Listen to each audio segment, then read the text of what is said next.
अस्सलाम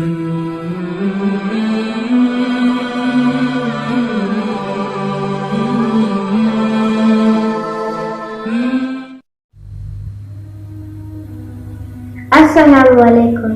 कैसे हैं आप सब लोग? उम्मीद करती हूँ आप सब लोग ठीक होंगे। अल्लाह ताला आप लोगों की परेशानियां दूर फरमाए और जो बीमार उन्हें सेहत कामला अता करे। आओ चलते हैं आज की हदीस की तरफ।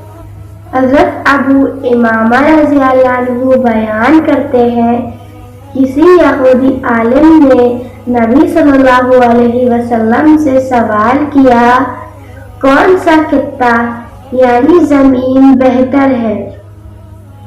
आप खामोश हो गए। फरमाया, मैं जिब्राइल के आने तक खामोश रहूंगा। आप खामोश रहे और हज़रत जिब्राइल अलैहिस्सलाम आए तो आप सल्लल्लाहु अलैहि वसल्लम ने दरियाफ्त किया तो उन्होंने कहा, इस बारे में मशहूर साहिल से ज्यादा नहीं जानता, लेकिन मैं अपने रब तबारक व तआला से दरियाफ्त करूंगा। फिर जिब्राइल अलैहिस्सलाम ने फरमाया, मोहम्मद सल्लल्लाहु अलैहि वसल्लम, मैं अल्लाह के इतना करीब हुआ कि मैं इससे पहले कभी इतना करीब नहीं हुआ। आप सल्लल्लाहु अलैहि वसल्लम ने पूछा, जिब्राइल वो करीब होना कैसा था?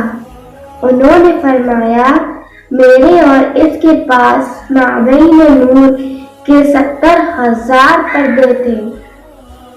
अल्लाह ताला ने फरमाया, बदतरीन मकामात बाजार और बेहतरीन मकामात मसाजिद है। मिलते हैं अगली वीडियो में, तब तक के लिए अल्लाह हाफिज। प्लीज हमारे चैनल को सब्सक्राइब करें और लाइक करें।